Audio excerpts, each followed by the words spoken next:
Time ఉదయం 9:30 అవుతోంది. Nellore bus stand ప్రయాణికులతో హడావిడిగా ఉంది. కృష్ణ కూడా తన ఫ్రెండ్ని బస్ ఎక్కిద్దామని వెళ్ళాడు. తన ఫ్రెండ్ని పంపించేసి వస్తుంటే ఉన్నట్టుండి ఒక చోట స్లో అయ్యాడు. ఒక అమ్మాయిని చూసి. ఎందుకో తెలియదు, ఆ అమ్మాయిని చూడగానే అమ్మ గుర్తొచ్చింది. మామూలుగా అబ్బాయిలు తమ అమ్మలాగా ఉండే అమ్మాయిని చూస్తే ఇష్టపడతారట. అందుకేనేమో ఆ అమ్మాయి కృష్ణకి నచ్చింది. ఇంటికెళ్లకుండా కొంచెంసేపు ఆమె కనిపించేలాగా కూర్చొని చూస్తూ కూర్చున్నాడు. టైం 12 అయింది. ఆ అమ్మాయి అలానే కూర్చోంది. ఎవరి కోసమో ఎదురు చూస్తున్నట్లుంది అనుకున్నాడు. తనని వదిలి వెళ్ళబుద్ధి కావట్లా.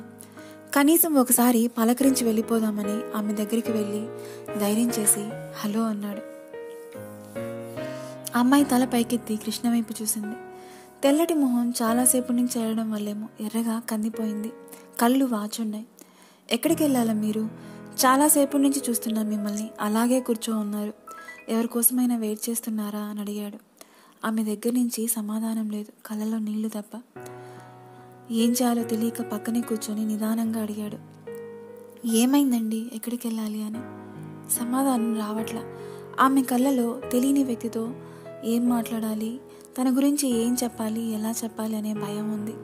అది తగ్గిద్దామని తను ఉదయం నుంచి తనను చూస్తున్న సంగతి, ఎందుకు చూస్తున్నాడనే సంగతి మొత్తం చెప్పాడు. ఒకసారి పలకరించి వెళ్ళిపోదాం అనుకున్న సంగతి కూడా చెప్పాడు. మొత్తం చెప్పి మళ్ళీ అడిగాడు, ఎక్కడికి వెళ్ళాలండి మీరు అని. తెలీదు అనింది. ఆ సమాధానం అర్థం కాలేదు కృష్ణకి. అంటే అన్నాడు, నేను ఇంట్లోంచి వచ్చేసాను, ఇక్కడ నాకెవరూ లేరు అనింది. ఈసారి భయం కృష్ణలో మొదలైంది. ఏం చేయాలో తెలియట్లా. కొంతసేపు ఆలోచించి ప్రస్తుతానికి మా ఇంటికి రండి, తర్వాత ఆలోచిద్దాం ఏం చేయాలో అన్నాడు. ఆ అమ్మాయి తలపైకెత్తి కృష్ణ వైపు చూసింది. ఆ కళ్ళలో భయం. మీరేం భయపడొద్దు, మా ఇంట్లో మా అమ్మ తమ్ముడు ఉంటారు అన్నాడు. రండి వెళ్దాం, 1:30 అవుతుంది అన్నాడు. ఆ అమ్మాయి తన కాలేజ్ బ్యాగ్ లాంటి బ్యాగ్ తీసుకుని వెనకాలే నడిచింది. ఇద్దరు బైక్ మీద 15 నిమిషాల్లో ఇంటికి చేరారు. కృష్ణ వాళ్ళమ్మతో ఏదో చెప్పాడు. ఆమె ఇద్దరికి భోజనం తీసుకొచ్చింది. ఆ అమ్మాయి వద్దంటున్నా కృష్ణ వాళ్ళమ్మ తినేదాకా వదలలేదు. భోంచేస్తూ అడిగాడు ఆ అమ్మాయిని, మీ పేరేంటండి అని. అనురాధ అనింది. ఇంకేం వివరాలు అడగలేదు. అడిగితే ఇంకా ఎక్కువ ఏడుస్తుందేమో అనే భయంతో. ఆ రోజు రాత్రి కృష్ణకి నిద్ర రావట్లా. అంతా విచిత్రంగా ఉంది. బస్టాండ్లో ఒక అమ్మాయి నచ్చడం ఏంటి, తనని చూస్తూ కూర్చోవడం ఏంటి, చివరికి ఆ అమ్మాయి తనతో పాటే ఇంటికి రావడం ఏంటి అని. ఎప్పటికో నిద్రలోకి జారుకున్నాడు. ఉదయం 8 అయింది. కృష్ణ తమ్ముడు కాలేజ్కి రెడీ అవుతున్నాడు. వాళ్ళమ్మ ఏదో వంట చేస్తోంది. కృష్ణ టీవీ ముందర కూర్చొని ఏదో చూస్తున్నాడు. రాధ లేచినట్టు అనిపించి ఆమె దగ్గరికి వెళ్ళి పలకరించాడు. ఏం అడగాలో ఎలా అడగాలో తెలియక, ఏ ఊరండి మీది అన్నాడు. మాది సూలూరుపేట పక్కన పల్లెటూరు అని తన గురించి చెప్పడం స్టార్ట్ చేసింది రాధ. మా నాన్న వ్యవసాయం చేస్తుంటాడు. ఆడదంటే వంటింటికి పడగదికి మాత్రమే పనికొచ్చే వస్తువు అనుకునే రకం. నేను ఒక్కదాన్నే కూతుర్ని, కొడుగ్గా పుట్టలేదనే కోపం, దానికి మా అమ్మే కారణం అనుకునే మనస్తత్వం తనది. నాన్న నేను పద్దాకా చదివితే చాలు అనుకుంటే, అమ్మ తన పట్టుదలతో నన్ను డిగ్రీ వరకు తీసుకొచ్చింది. నేను డిగ్రీ 2nd ఇయర్ చదువుతున్నాను. వారం రోజుల క్రిందట జ్వరం వచ్చింది. 4 రోజులు కాలేజ్కి వెళ్ళలేదు. 4వ రోజు సాయంత్రం నాతో పాటు చదివే అబ్బాయి మా ఇంటికి వచ్చాడు. నేను ఎందుకు కాలేజ్కి రాలేదో కనుక్కుందామని. ఆ అబ్బాయికి తెలియదు పాపం, తను మా ఇంటికి వస్తే నా జీవితం మారిపోతుందని. అదే జరిగింది. నాన్న పెద్ద గొడవ చేశాడు. ఇద్దరి మధ్య ఏం లేకుండా వాడు ఇంటి దాకా వచ్చాడా అన్నాడు. కాలేజ్ మానిపించేశాడు. ఏం లేదు నాన్న అన్నా వినలేదు. తన అక్క కొడుకు ఇచ్చి పెళ్లి చేస్తా అన్నాడు. వాడు మా నాన్నకి స్టాంపు. తనని పెళ్లి చేసుకుంటే నా జీవితం కూడా మా అమ్మలాగే తయారవుతుందని భయమేసి ఇంట్లోంచి వచ్చేసాను అన్నది రాధ.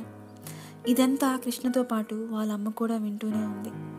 మీరు రెస్ట్ తీసుకోండి, నాకు ఆఫీస్ టైం అవుతుంది అని అక్కడి నుంచి వెళ్ళిపోయాడు కృష్ణ. సాయంత్రం ఆఫీస్ నుండి వచ్చేసరికి 6 అయింది. రాధ రోజంతా అలానే గదిలో కూర్చోంది. కృష్ణ వాళ్ళ అమ్మగారు పెద్దగా మాట్లాడట్లా. తెలుగు కూడా రావడం లేదు, తమిళ్లోనే మాట్లాడుతుంది.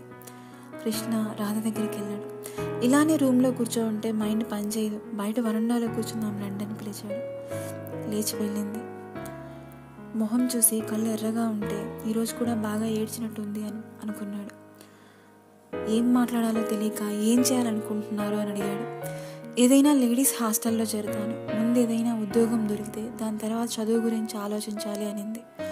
ఏం చదవాలనుకుంటున్నారు అన్నాడు. నాకు చిన్నప్పటి నుంచి టీచర్ అవ్వాలనే కోరిక, బీఈడీ చేయాలి అనింది. బయట హాస్టల్లో ఎందుకు, ఇక్కడే ఇంట్లో ఉండి చదువుకోవచ్చుగా అని చెప్పాలనుంది కృష్ణకి. కానీ ధైర్యం చాలలేదు, మౌనంగా ఉండిపోయాడు. ఆ రోజు రాత్రి రాధకి బాగా జ్వరం వచ్చింది. 3 రోజులు తగ్గలేదు. బహుశా భవిష్యత్తు మీద దిగులు, అమ్మను విడిచిపెట్టి వచ్చేసిన బెంగ అయి ఉండొచ్చు. ఆ జ్వరం వచ్చిన 3 రోజులు కృష్ణ, వాళ్ళ అమ్మగారు, వాళ్ళ తమ్ముడు ఆమెను చూసుకున్న తీరుకి రాధ ఆశ్చర్యపోయింది. ఏమీ కాని వ్యక్తి మీద ఇంత శ్రద్ధ అనుకుంది. అమ్మ తప్ప వేరే లోకం తెలియని పిల్ల హాస్టల్లో ఉండగలదా? బయట ఉండే పరిస్థితుల్ని, మనుషుల్ని తట్టుకోగలదా? ఇలా సాగుతున్నాయి కృష్ణ ఆలోచనలు. జ్వరం తగ్గిన తర్వాత ధైర్యం చేసి అడిగేశాడు, హాస్టల్లో దేనికండి, మా ఇంట్లో ఉండండి, నేనే చదివిస్తాను మిమ్మల్ని అని. కొంచెంసేపు మౌనం తర్వాత మాట్లాడింది రాధ. మీ అమ్మ తమ్ముడు ఏమీ అనుకోరా నేను మీ ఇంట్లో ఉంటే అని? అనుకుంటారా లేదా అనేది నేను చెప్పిన తర్వాత, మీరు విన్న తర్వాత మీకే అర్థమవుతుంది. ఇక్కడ చెప్పాలంటే ఇబ్బందిగా ఉంటుంది.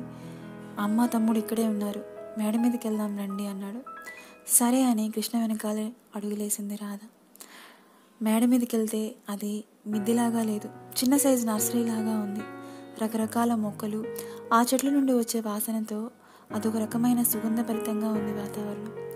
చెప్పండి, ఏదో చెప్తా అన్నారు అంది రాధ. ఇంట్లో ఉండేది మా సొంత అమ్మ కాదు, తమ్ముడు కూడా నా తోడబుట్టినవాడు కాదు అన్నాడు. ఏం అర్థం కాలేదు రాధకి. అంటే అనింది, మన అమ్మ నాన్న తమ్ముడు 2013 జూన్లో ఉత్తరాఖండ్లో వచ్చిన వరదల్లో ఇరుక్కొని చనిపోయారు. నేను కూడా వెళ్లాల్సింది ఆ టూర్కి.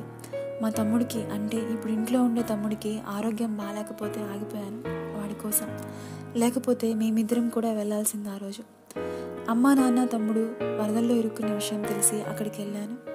అప్పుడు నేను బీటెక్ 3rd ఇయర్ చదువుతున్నాను. వారం రోజులు అక్కడే ఉన్నాను, వాళ్ళ జాడ దొరుకుతుందేమో అని. చివరికి గవర్నమెంట్ దొరకని వాళ్ళ గురించి ఆశలు వదులుకోమంది.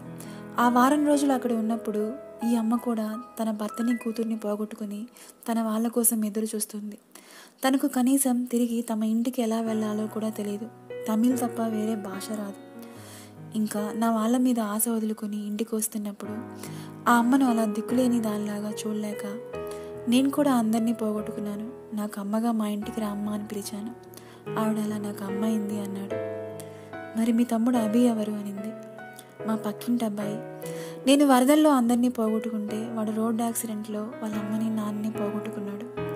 అంత్యక్రియలన్నీ పూర్తయిన తర్వాత వాళ్ళ బంధువులు వాడిని హాస్టల్లో వేస్తామన్నారు. 10 సంవత్సరాల పిల్లాడు. రోజు ఆంటీ ఆంటీ అని మా అమ్మ చుట్టూ తిరిగేవాడు. అమ్మ తట్టుకోలేకపోయింది.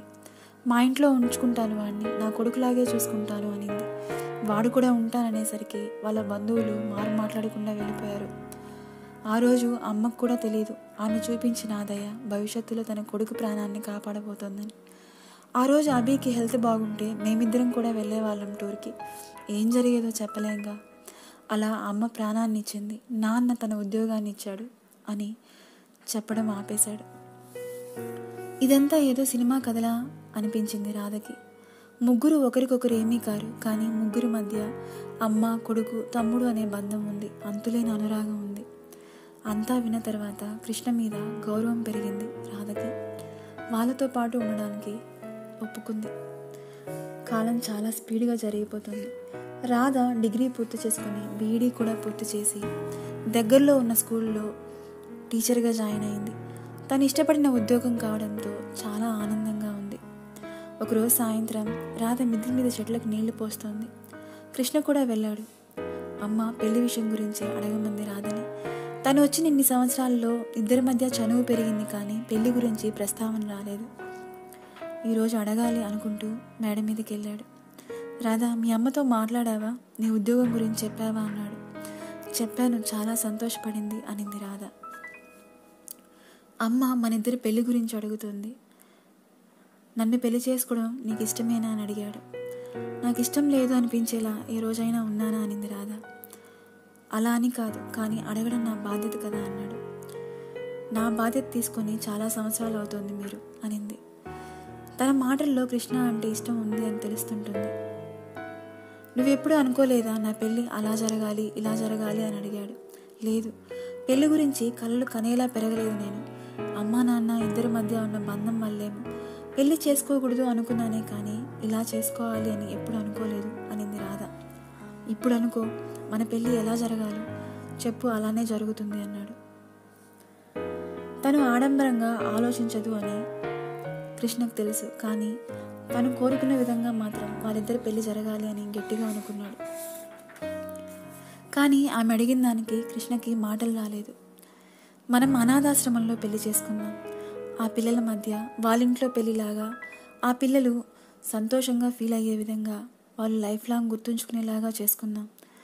ఆర్ఫనేజ్లో అందరికీ కొత్త బట్టలు కొందాం, సంప్రదాయబద్ధంగా ఆ పిల్లలందరి మధ్యలో చేసుకుందాం పెళ్ళి అని సమాధానం ఇచ్చింది రాధ. కృష్ణకి ఆలోచన బాగా నచ్చింది.